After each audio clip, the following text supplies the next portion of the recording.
Mr. Krishnamurti, we were discussing in our conversation last time meditation, and just as we concluded, you brought up the very beautiful analogy from the flowering of a plant, and it struck me that the order that is intrinsic to the movement of the plant as it flowers is a revelatory image of order that you have been discussing. And we were talking also about the relation of meditation to understanding on the one hand and knowledge on the other, a distinction that's very, very rarely made. Yes. Though in ordinary language we make the distinction, perhaps unwittingly. It's there. It's there. We have the two words. Right. But then to go into what the distinction is was something you were beginning to do, and perhaps we could... We can go on. Yes. So we were talking, if I remember rightly, about control. Yes. And we said the controller is the control. Mm-hmm. And we went into that sufficiently. And when there is control, there is direction.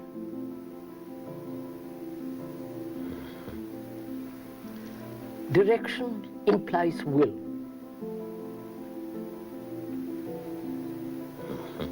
Control implies will, and in the desire to control, there is established a goal and a direction. Mm-hmm. Which means to carry out the decision made by will, and the carrying out is the duration of time. Yes. And therefore direction means time, control, will, and an end. All that's implied in the word control. So what place has will in meditation and therefore in life?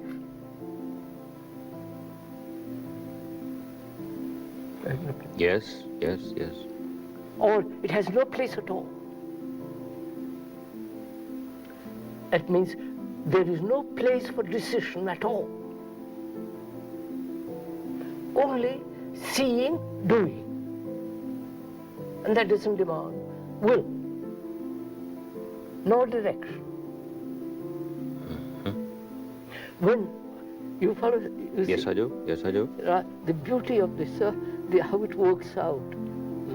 When the mind sees the futility of control,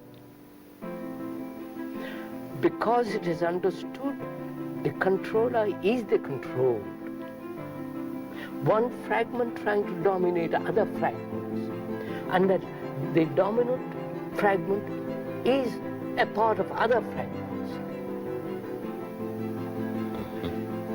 And therefore, it is like going around in circles, never vicious circle, never getting out of it. So can there be a living without control? Just listen to this. Without will and without direction. There must be direction in the field of knowledge. Agreed. Otherwise, I couldn't get home, the place I live. I would lose the capacity to drive a car, ride a cycle, speak a language, do all the technological things necessary in life. Their direction, calculation, decision, in that field is necessary. Mm-hmm. Choice is necessary between this and that. Here, where there is choice, there is confusion. Because there is no perception. Where there is perception, there is no choice. Choice exists because the mind is confused between this and that. Mm-hmm. So, can a life be led without control, without will, Without direction, that means time.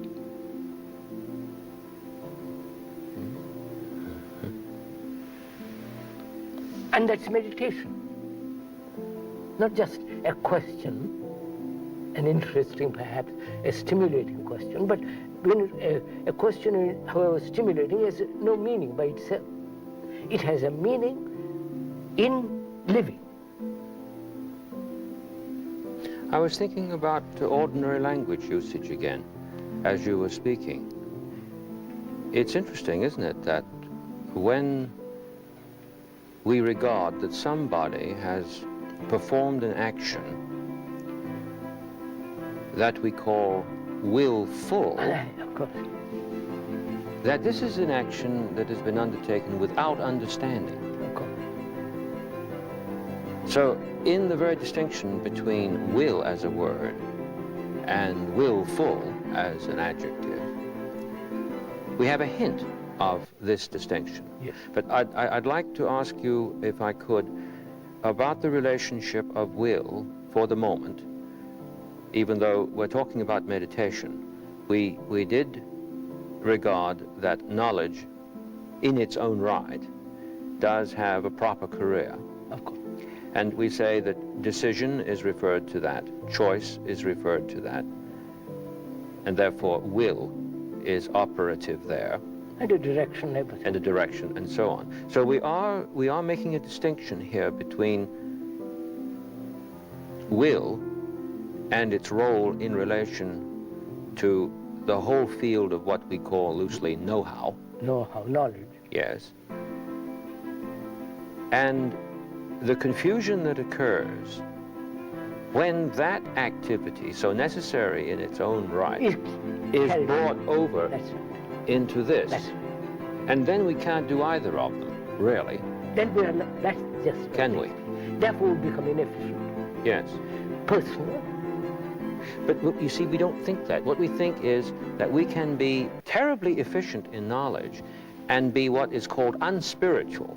Yes. And be a success here and not be a success here. Whereas, if I understand you correctly, you fail, you don't fail in one or the other. You just fail, period. You just, it's a total failure if this confusion is made. You simply can't operate even well here, no matter what it might look like in the short run. As long as you are not completely in order inside yourself. Right, exactly.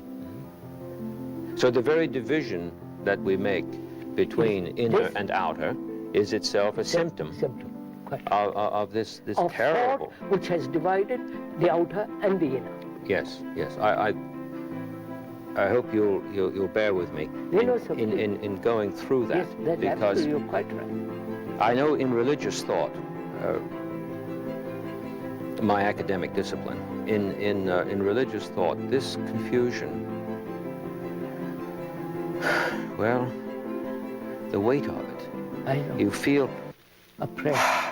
And as soon as you begin to make a comment of any kind about it, that is simply raising the question.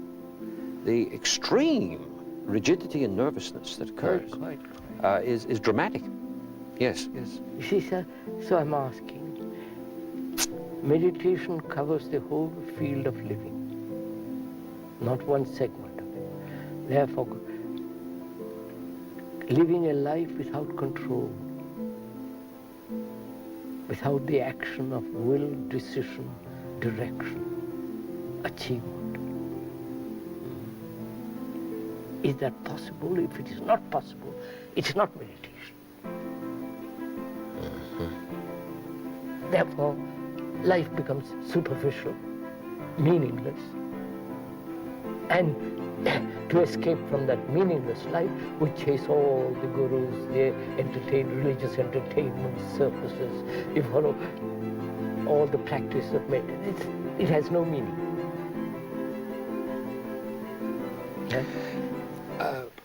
You know, well, of course you do. It's a rhetorical question. You know. In the classical tradition, we have a definition of will. We say that it's desire made reasonable. desire Desire made reasonable. Now, of course, we've long since lost the idea of what the ancients meant against their contemplative background by the word reason. We think it means calculation. But of course, that's not what the classical tradition means when it says reasonable.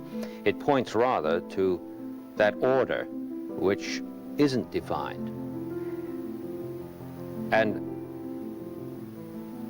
it occurs to me that if we understood that statement correctly, we'd be saying, will is the focus of desire without my focusing self-consciously. Yes, that's right. And watching desire to flower, Yes. and therefore watching the will in operation and let it flower.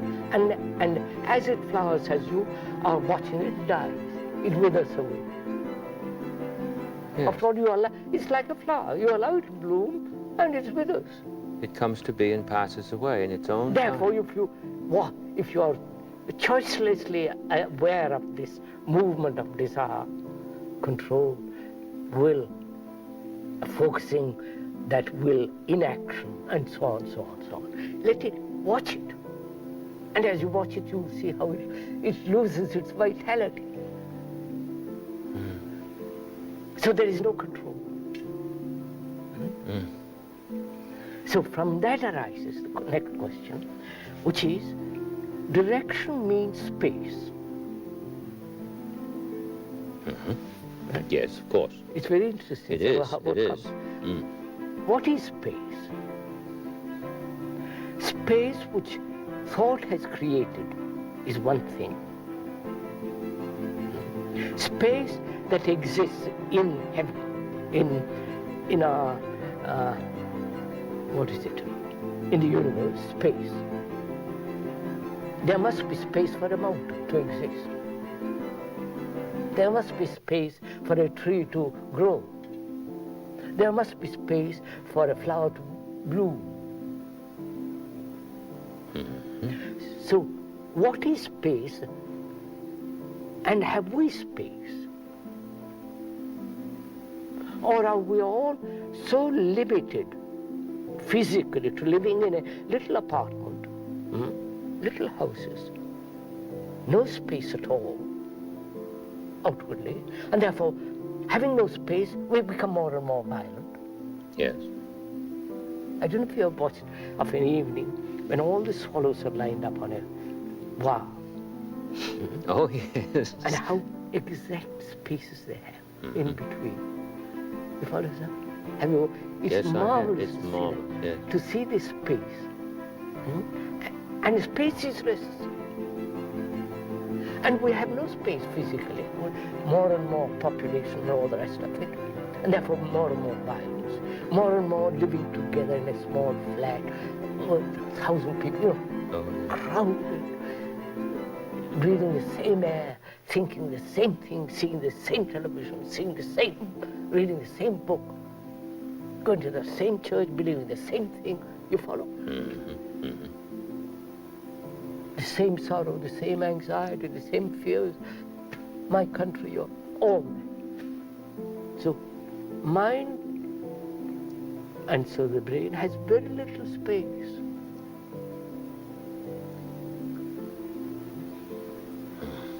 And space is necessary. Otherwise, I stifle.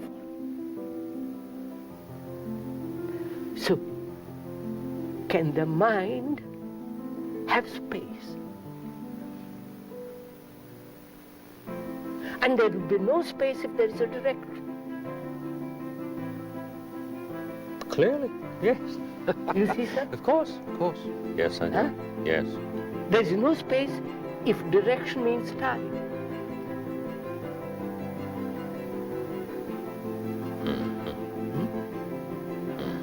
So can and when the mind is occupied with family, with business, with God, with drink, with sex, with experience, occupied, filled, there's no space.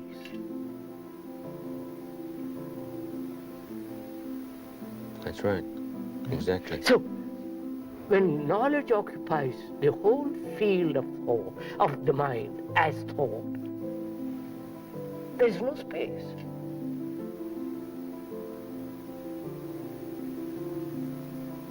And thought creates space around itself.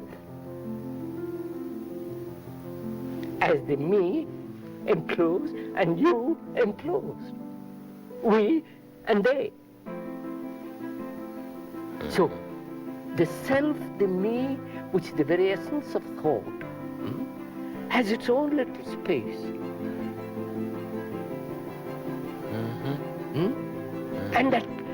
And to move out of that space is terror, is fear, is anxiety. Because I'm only used to that little space.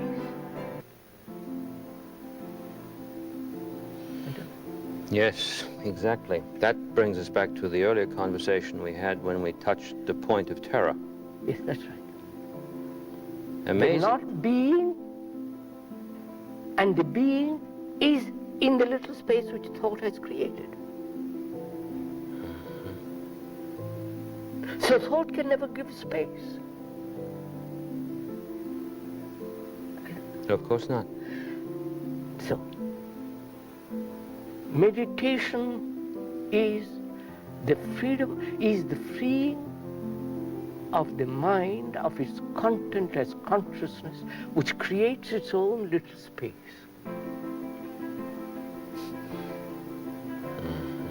You follow that? Yes, I do.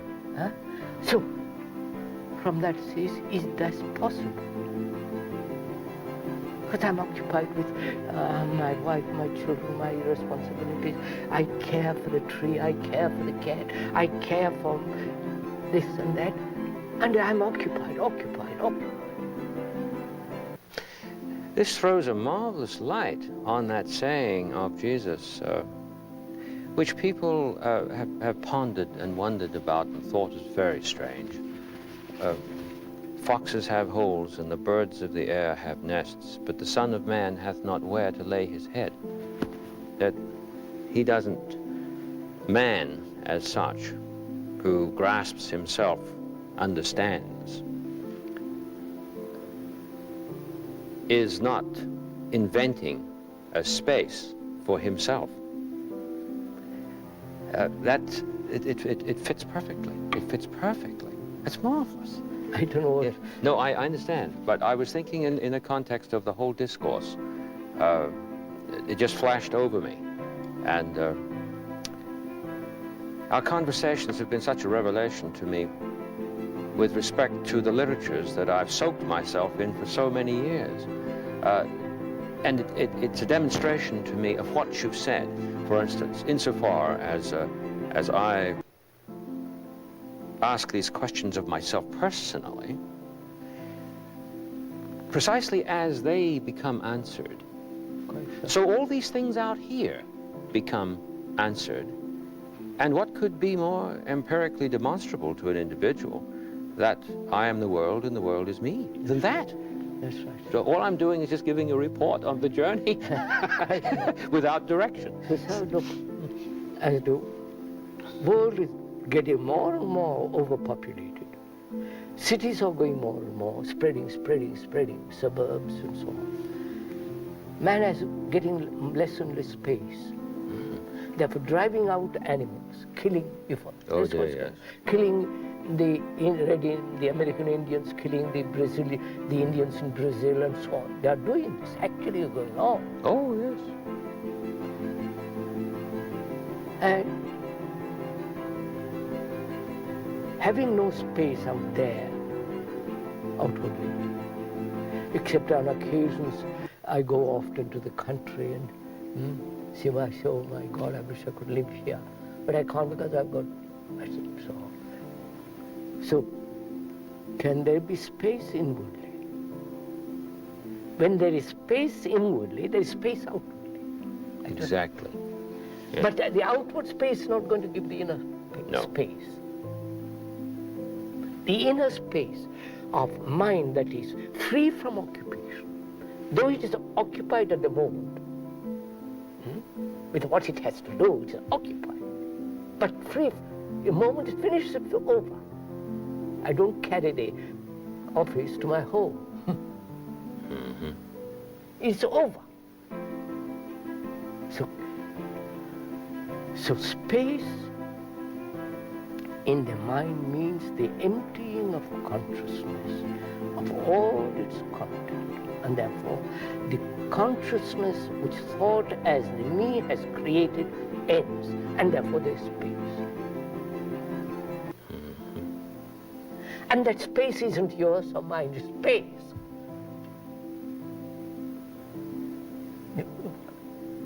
Yes, yes, I was thinking of the creation story in Genesis. The appearance of space occurs when the waters are separated from the waters, Yes, yes. and we have the vault now over which the birds fly. And this space is called heaven. Isn't it? And in the context It is heaven. It is heaven. That's right. Yes, yes, of course. But then we read that, you see, and we don't. Fortunately, Yeah. I don't read any of those things. I don't. Goodness, so space, direction, time, will, choice, control. You understand, sir? Now, all that has importance in my living, in the daily living of my life, of every human being.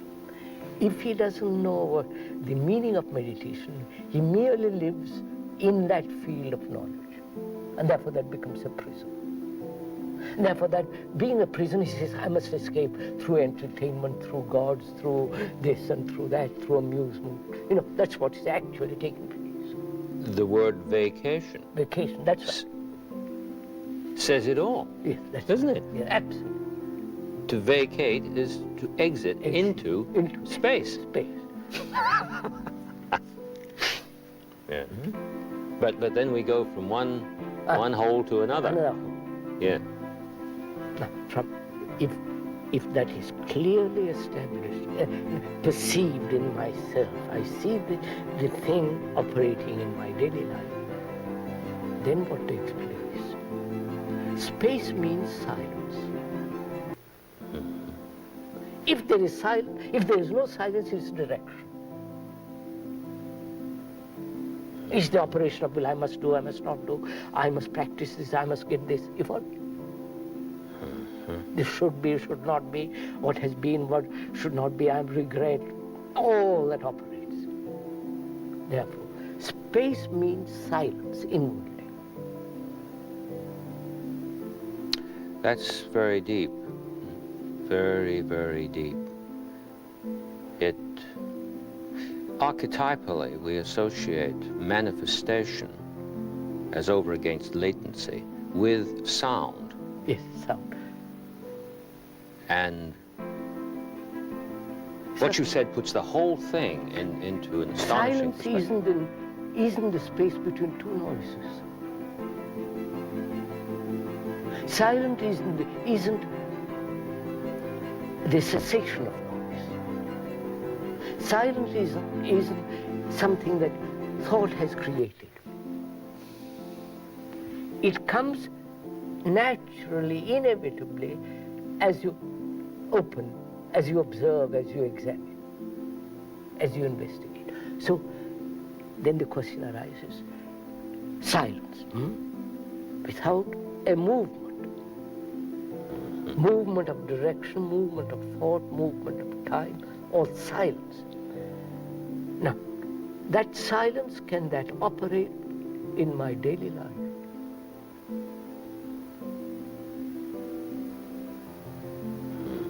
I live in the field of noise as knowledge. That I have to do. And is there a living with silence and at the same time the other? The two moving together, two rivers flowing in balance, not division. If in a harmony, there is no division. Is that possible? Because otherwise, if that's not possible, I can to be deeply honest, I can only live there, in the field of knowledge. I don't know if you... Oh, yes, yes. So, for me it is possible. Therefore, I'm not saying out of vanity, or I say this in great humility. I say that is possible. It is so. Then what takes place? Then what is creation? Is creation something to be expressed in paint, in poem, in statue, in writing, in being about a baby? Is that creation? Or does creation need, or must it be expressed? To us it must be expressed, to most people. Otherwise, one feels frustrated, anxious. I am not living. You follow? Mm-hmm. All that. Mm-hmm. So what is creation?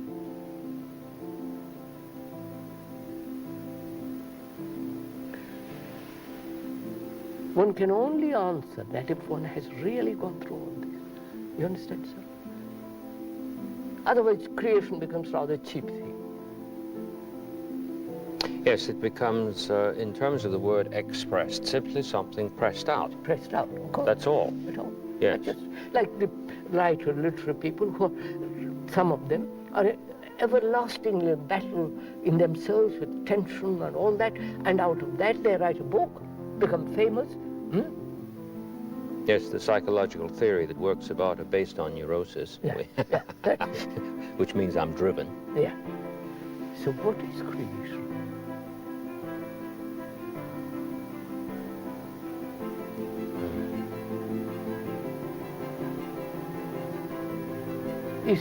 Is it something,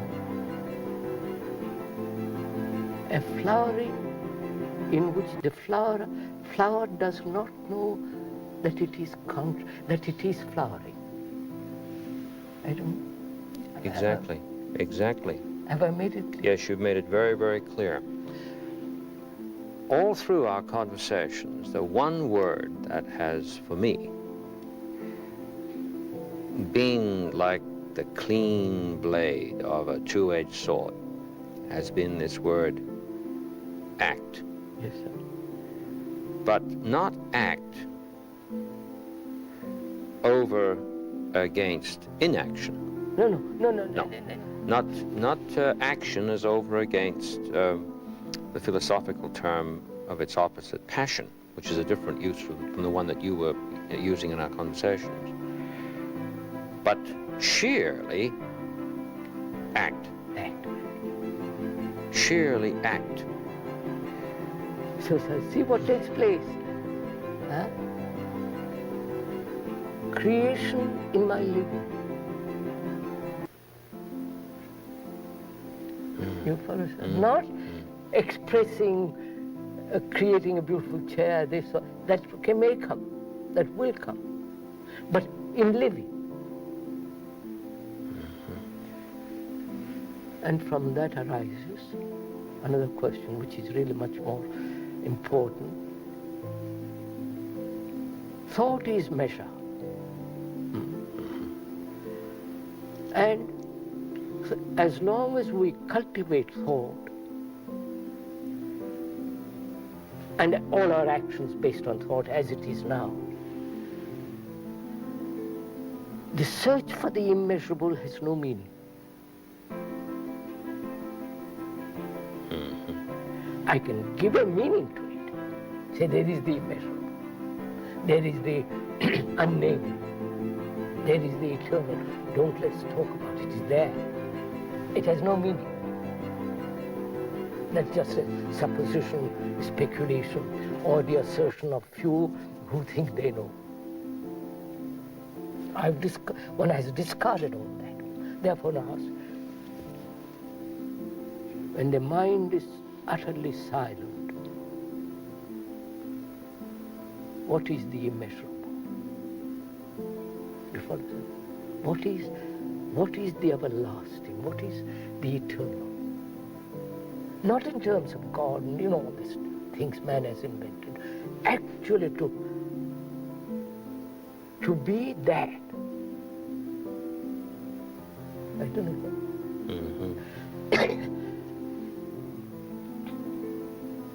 Now, silence in that deep sense of that word opens the door. Because you've got there all your energy. Not a thing is wasted. There is no dissipation of energy at all. Therefore, in that silence is summation of energy. Precisely. Not stimulated energy, not self-projected energy, and so on. So that's all too childish. Because there's no conflict,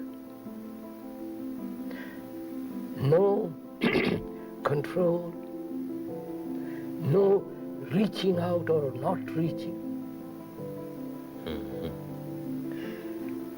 searching, asking, questioning, demanding, waiting, praying, none of that.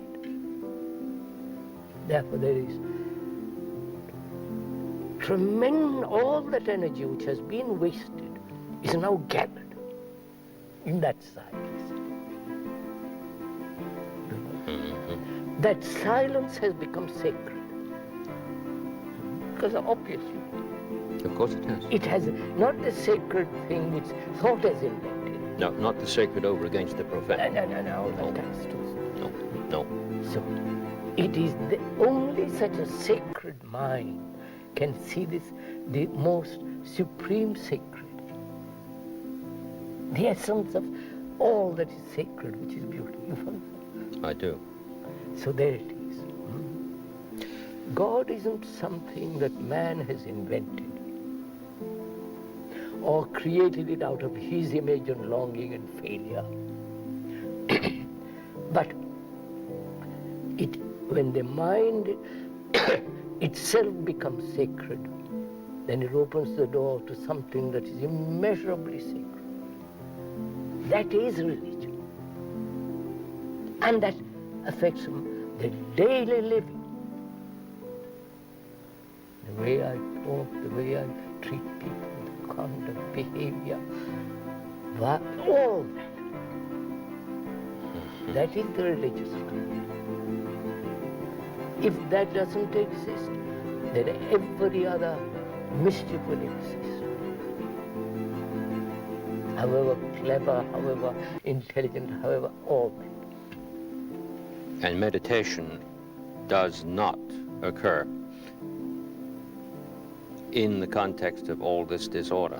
No. Absolutely not. But in its ongoingness, the way you have mentioned it, one is precisely in that. Where what your word religious is pointing to.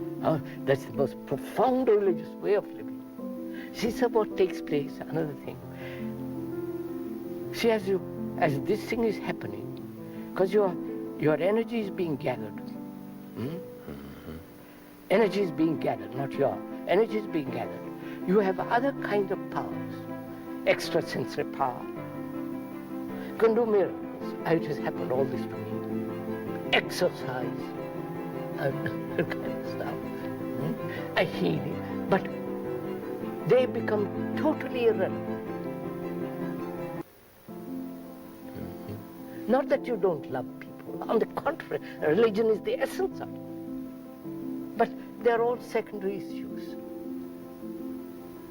And people get caught in the secondary issues.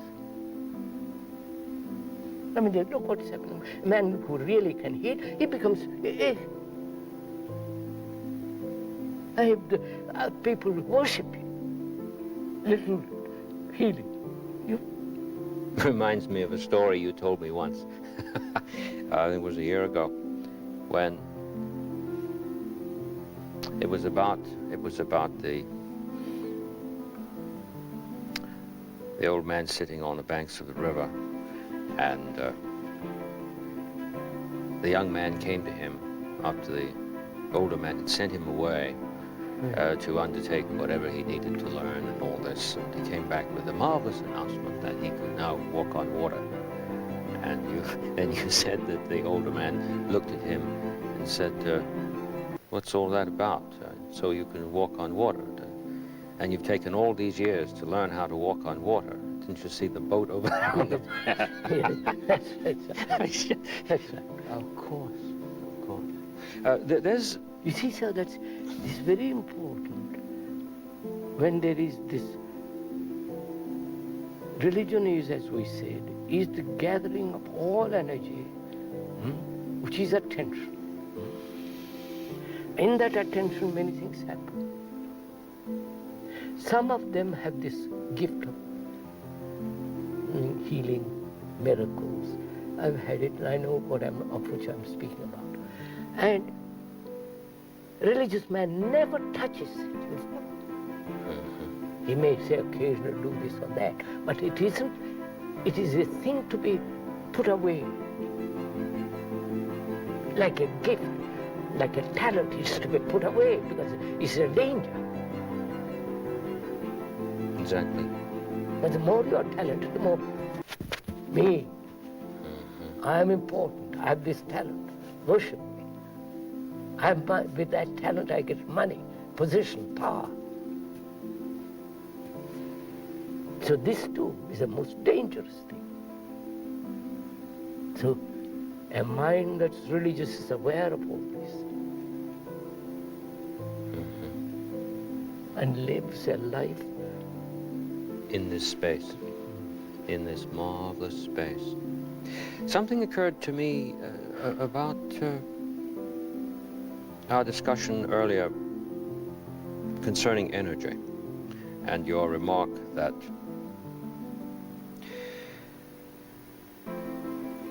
energy, when it patterns itself, I've forgotten what you used to designate what the patterned energy was, but I suspect it's what we often call matter. matter. Wouldn't that be correct? Yeah. Right. In terms of this pointing to act that you have mentioned, it throws a very, very different light on the character of patterned energy and draws our gaze away from the pattern and reminds us that the substance, or rather the substantive element, I don't want to use the word substance there for philosophical reasons, the substantive element that we point to is not the pattern but the energy. Energy, correct. See, sir, that is love, isn't it, sir? Huh? Precisely. When there is this sense of religious summation of energy, that is love, that's compassion, and care that operates in daily life. In love, the pattern never resists change. So you Yes. see, sir, that love, you can do what you love. It will be still love. But there the love becomes sensation. You follow? Yes, yes, feel on it the all whole into track that. of knowledge. Yes. And therefore there is no love there.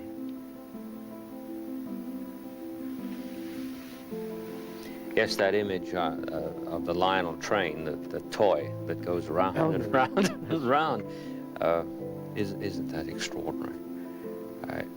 You see, sir, that means, can the mind, I'm using the word mind, in the sense mind, the brain, the body, the whole thing, can the mind be really silent? Not induced silence, not silence put together, not silence that thought imagines is silence, not the silence of a church or the temple. They have their own silence. When you enter a temple or a Oh, yes. old cathedrals, they have an extraordinary sense of silence. Thousands of people chanted, talked, prayed, all that, but it is above all that. It is not that either. So this silence isn't contrived.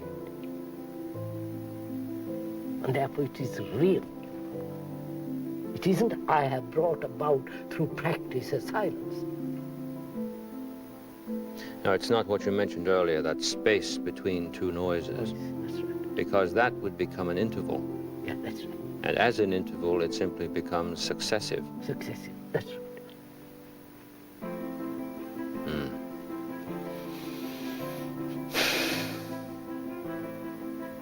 This is extraordinary in terms of the continuing return to question. It seems to me that it's only in the attitude of the question that there's any possibility for even intuiting from afar the possibility of the silence, since already the answer is a noise. Oh, so, sir, there's something very interesting. Does this come about through questioning? No, I didn't mean to suggest that questioning generates it. I meant that simply to take a step back from the enthrallment and enchantment with answers is in itself a necessary step.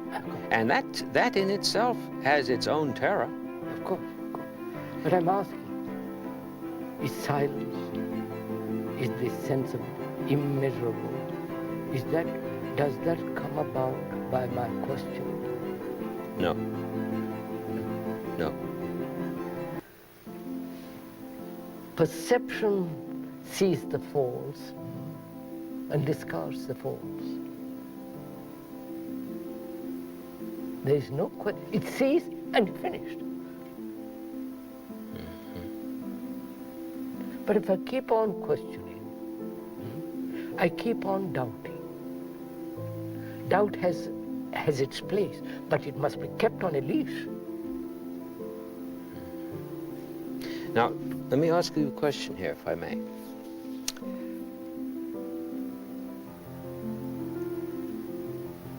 The act of perceiving is, as you've said, the doing.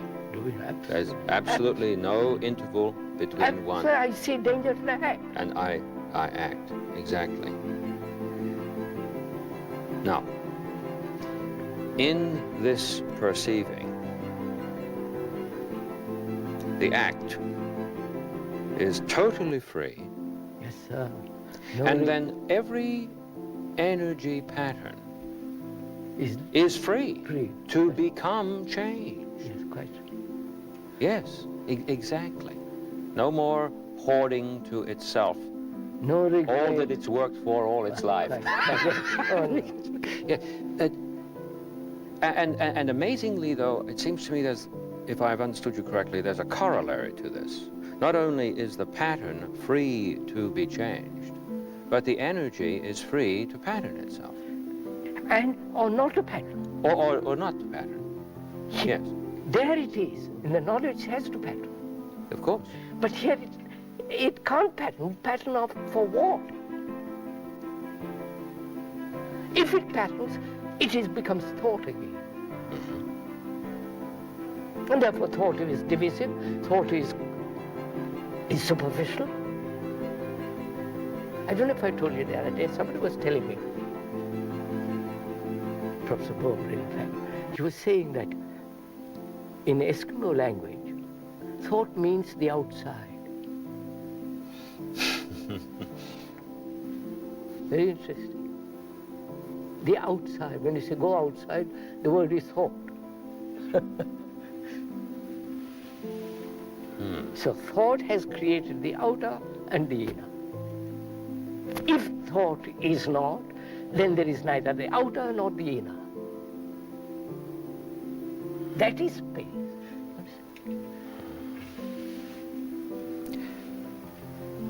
It isn't I've got inner space.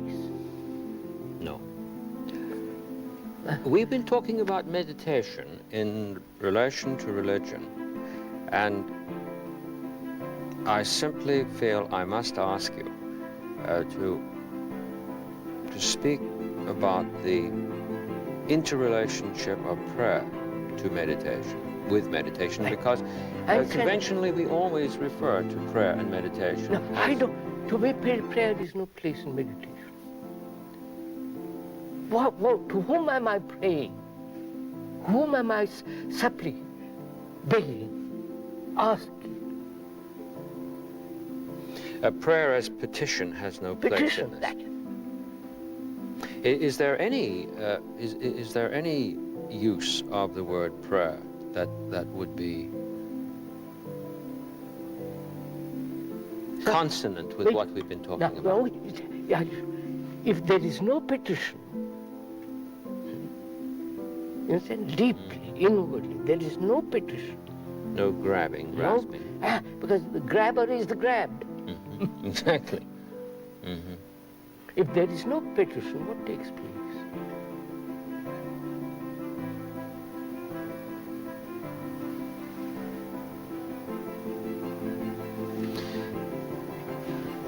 I petition only when I don't understand, when I'm conflict, when I'm sorrow, when I'm saying, oh God, I've lost it.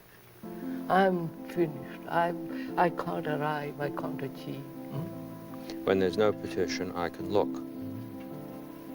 Yes, exactly. Exactly. I mean, a woman comes to me once, some time ago. She said, I have prayed enormous for years. And I prayed for my refrigerator, and I've got it. Yes, sir. I pray for peace, and I live a life of violence all the time.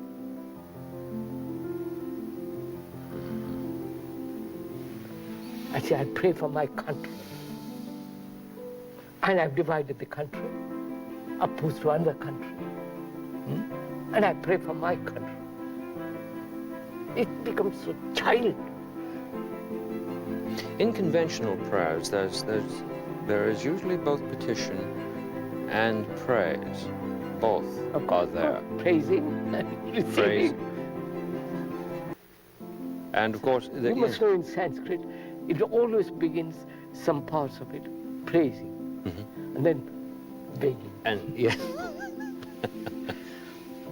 There's a marvelous chant, which is asking protection of the gods. Protection. And he says, may you protect my steps. Yes, yes. Praising God, then saying, please protect my steps. So, if there is no petition, because the petitioner is the petitioner, the beggar is the begged, is the received. Then what takes place in the mind? No asking. Immense quietude. Immense quietude. The proper sense of whatever the word tranquility points to. That's right. That is real peace. Not the phony peace they're all talking about, politicians and the religious people. That's real. No asking a thing. There's a very beautiful biblical phrase, the peace that passeth understanding. I've heard that phrase when I was a small boy.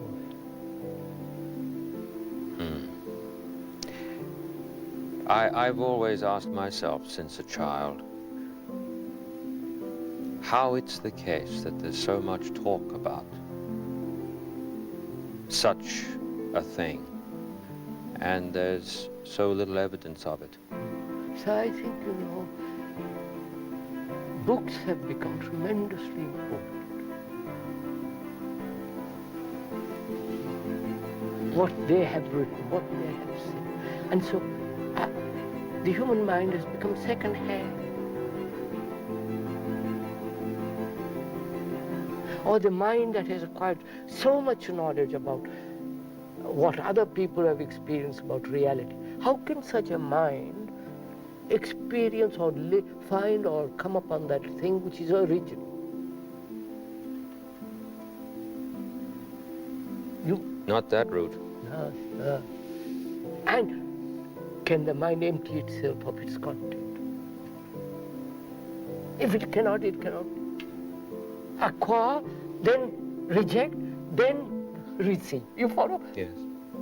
Why should I go through all those things? Why can't I say, well, I'll look. There is no book in the world that's going to teach me. There's no teacher that's going to teach me, because the teacher is the taught. The disciple is the teacher. I don't know. No, that is in itself as a statement. If one will, as we said in an earlier conversation, at the inception of looking, if he will hold that very statement, I am the world and the world is me, is an occasion for healing. Yes, sir. But that very statement, I am the world and the world is me, sounds, as you've said so often, so absurd that at that point one starts to bolt again, panic again. Meditation, when undertaken as it must be continuously, And because we're means, talking about that yes, movement. Sir. That means one has to be very, very serious. It isn't a thing that you play with. No. It's not what's called these days a fun thing. And In no sir. sense. No. The discussion that you have undertaken concerning it is so total. In meditation isn't a thing that you do, among other things. Oh, for Christ's sake. No. That is, meditation means attention, care. That's part of it. Care for my children, for my neighbor, for my country, for the earth, for the trees, for the animals. Don't kill animals. You follow, don't kill them to eat. It's so unnecessary. It's part of your, the tradition says you must eat meat. Oh, therefore, sir, all this comes to a sense of deep inward seriousness, and that seriousness itself brings about attention, care, and responsibility in all that we discuss. It isn't that one has gone through all this. One sees it. And the very perception is action which is wisdom. Because wisdom is the ending of suffering. It isn't carelessness, it's the ending of it. And the ending of it means the observation, the seeing of suffering, not to go beyond it, refuse it, and rationalize it or run away from it, just to see it, live it, let it flower. And as you are choicelessly aware of this flowering, it comes naturally to wither away. I don't have to do something about it. Marvelous, marvelous how energy can be free to pattern itself or not pattern itself. The pattern is free to be energized, or the whole thing is simply all round. Yes, it covers the whole of man's endeavor, his thoughts, his anxiety, everything it covers. So in our conversations all through, we have reached a point of consummation here, Yes. where whole- it is round.